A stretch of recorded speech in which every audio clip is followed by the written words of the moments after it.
Okay, so I'm going to go back to the key takeaways, leave that up there, and go ahead and open up for questions. We don't have a microphone for people asking questions, so I will do my best to repeat the questions. And again, if anybody doesn't want to ask it out loud and wants to write it on one of these pink cards, you're welcome to do that too. Yes, sir. What are the plans for those individuals that are not capable to work in the community? Those that need constant extra care, they're not community, Right. they're physically unable. Yes. Obviously, you're not closing the AACs, but in the future, it may come to be. Well, right. So the question is, what about individuals who are just not capable of working in the community, who need a greater level of supervision like what is provided currently in the centers?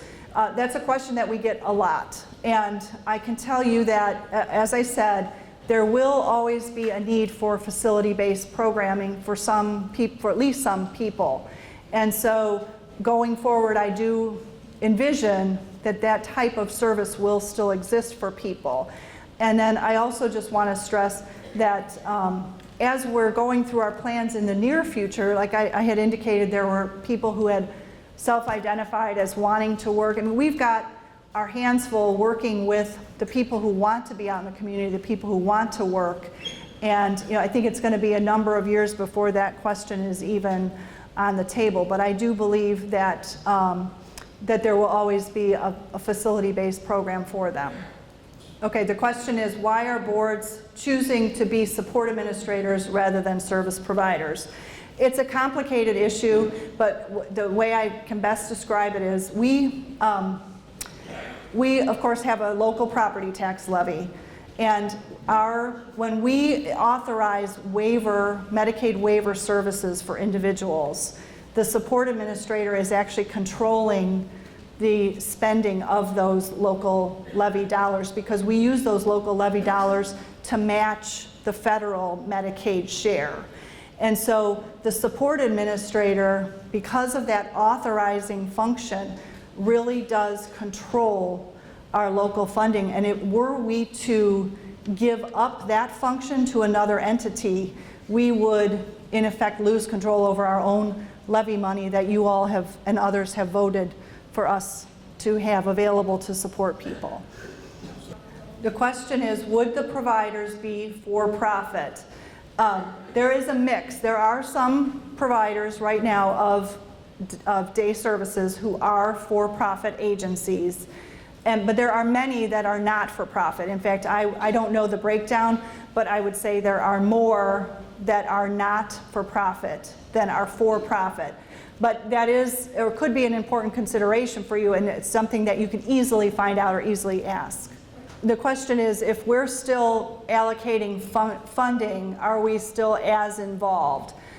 You're right, it's a good thing, I believe, that we're still that involved, but we're doing everything short of actually providing the direct service in that scenario. That's where I guess my point is there really a huge difference? Right. Well, and so her question is there really a huge difference there? And that is one of the really important points that we're trying to make with CMS, is that because we're a government entity, there really is not a conflict of interest here. We have no interest in jacking up the cost of somebody's service plan because we pay the match on that. So we actually have to pay more, and there's no reason for us to want to do that.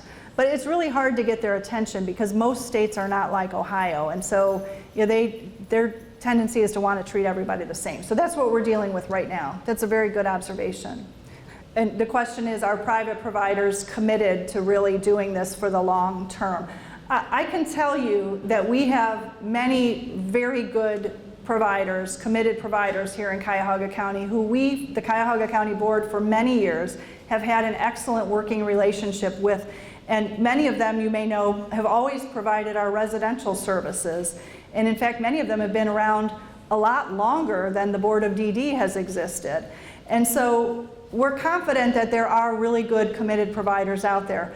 Have there been some that have developed that that we wish hadn't? Yes. And so that's where I'm saying too, there needs to be some work around just exactly who are these private providers going to be, and how much authority and control can county boards be given that would be different and improved from the situation today in order for this to work well. Yes?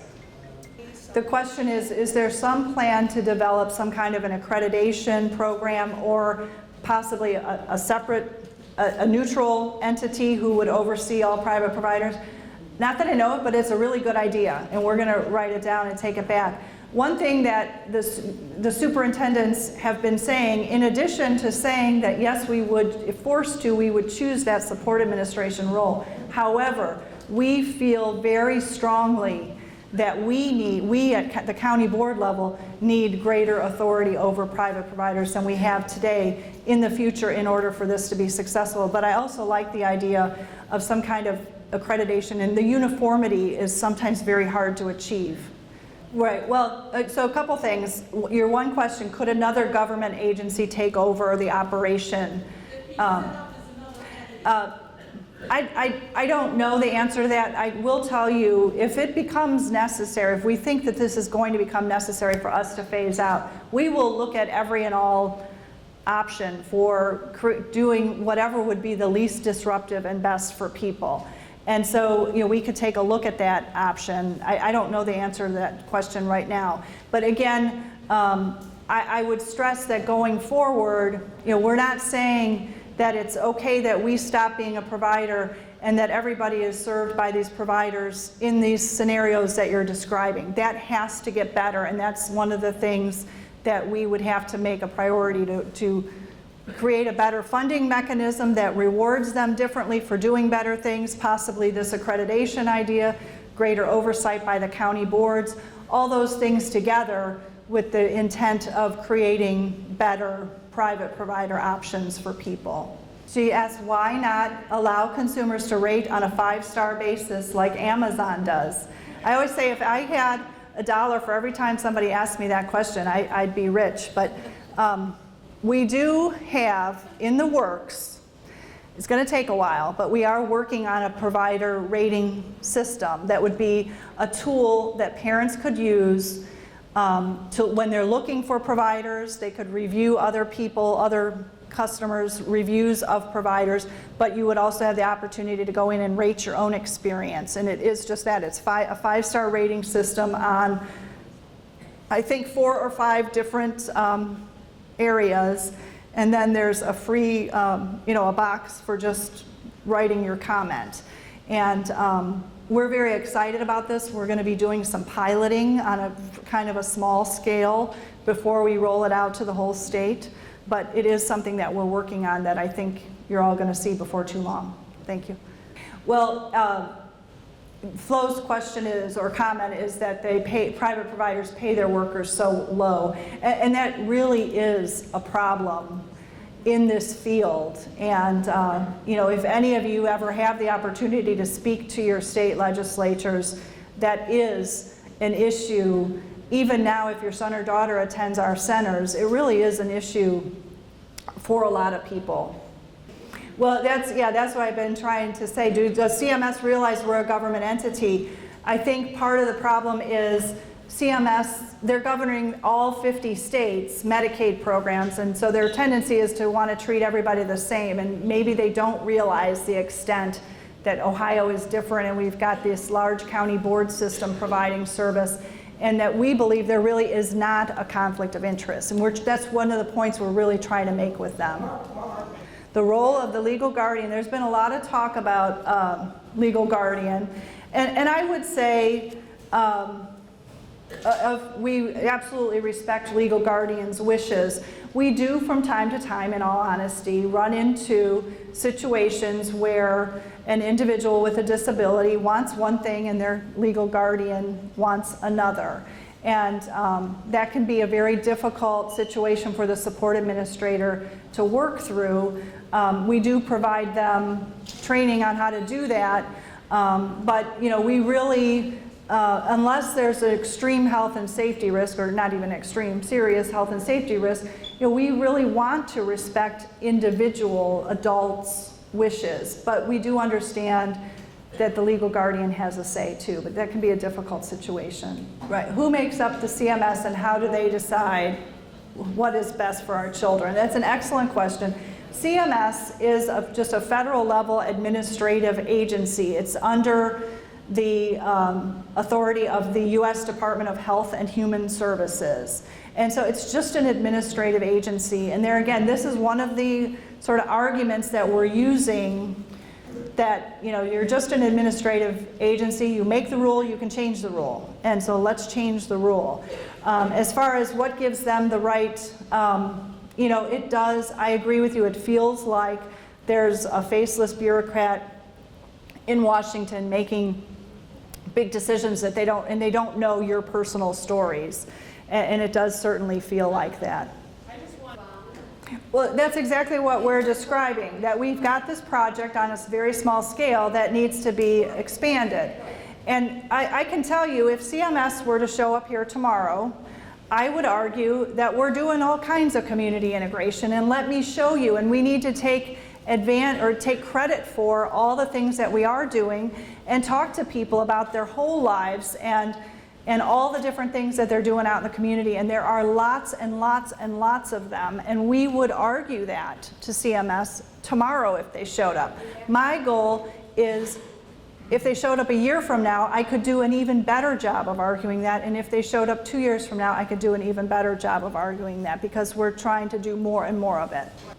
Well, not actually a job. The question is, if your son or daughter is looking for a provider to assist with finding a job, if your son or daughter is enrolled on a Medicaid waiver, they have the right to what's called free choice of provider. It's a very important Medicaid rule, and it actually is another one of the arguments we're using with CMS, because they're taking away one of those choices. However, we use a referral tool that we put a profile out of individuals. It doesn't have a lot of information, but yeah, it's a way for a provider to say, yeah, I think I would be interested in working with you. I think I have the capacity to work with you. But it really is your choice, or your son or daughter's choice, of which provider they want to work with. It just narrows down the pool of providers. That's an important question. His question is, Cuyahoga is usually a leader when it comes to being progressive and doing things that maybe some smaller counties with lesser resources can't do. And so where are all the other counties at? Because if we were to be reviewed by CMS, they would look at the state as a whole. And that is somewhat of a concern. I think if they came to Cuyahoga County, like I said, if they came here tomorrow, I think I have a lot of really good things I can show them, a lot of good data, a lot of good stories, and I could defend what we're doing. If they go to a smaller county, a lot of the smaller counties have not really made as great of strides as we have with community employment already to this point, with creating some different kinds of day program opportunities using private providers that we have. And so that could be a concern. We're viewed as one state when it comes to this Medicaid stuff. It feels like we're disturbing the whole system because a few people might like to have a job. It does feel that way. And again, this woman's comment about CMS, it does feel like there's bureaucrats in Washington making big decisions and big swings in how we do things. And hopefully what I was trying to convey tonight, again, we're in the very early stages. We're not doing anything majorly different than we have been. And we are focusing on people right now who have identified that either they want to work or they want to spend more time in the community. And there are those people out there. And I understand there might be a lot of people who don't want to do those things, and that is fine. That's what I'm trying to, or who can't. And I'm saying that's fine. We've got our work cut out for us just with all of these people who have said that they would like to do that. We've got lots of challenges there. Yes, we'll go down the road. Thank you, Rita. She said she hopes we do more of just, coming up with some community activities. And Rita is someone who's very involved at Southwest AAC in getting a small group of people out. And you go to a coffee shop, right? And you do a reading club. So 2 comments just to summarize. She said there's some systems change that has to occur, specifically in the schools, that there needs to be some improvement there in how we train people as they're growing up to be prepared for jobs or be prepared to be out in the community. And also that we need to make sure our potential employers are trained in some sensitivity to the needs of people with disabilities, correct? Right. And her comment is that all people with disabilities are different and have different needs, and that speaks to where I'm saying we are interested in putting in the time person by person and really figuring out what each and every person is capable of and what's important to them. The question is, does any of this also affect residential? And that's an excellent question, because the answer is yes. This notion of community integration, if waiver funding is used, it does apply to residential settings. Now, most of our residential settings that are waiver funded are very small. They're out in the community, and so it's not necessarily as high on the radar, but yes, it is true. Yes, as I said, I'm very committed to keeping you up to date, and so as soon as I have more information or definitive information, I will get it out to you, and we'll schedule meetings as needed to have further discussion. Yes. Okay, the question is about the state budget and to what extent would this have an impact on all of this that we talked about tonight. I have to say, this is not a state budget issue. These are federal rules that are potentially impacting us. However, throughout the state budget testimony process, those state legislatures heard from hundreds, maybe thousands of parents in a variety of different ways over a variety of related issues, all having to do with, why are you taking away my choices? I thought it was important that I have as many choices as possible. It seems like you're taking them away. And so the state legislature did insert language into the state budget. It doesn't have any money associated with it. It's just a few statements about the protection of sheltered workshop model going forward. And I don't know exactly what it says, but something to that effect. Now, as I said, this is a federal issue, so it likely will not have a huge impact, but it's better to have them saying something like that than not. So it's not a bad thing that they put it in there, certainly, and it could potentially help to get the attention of the U.S. representatives. Thank you, everybody. Thank you for coming.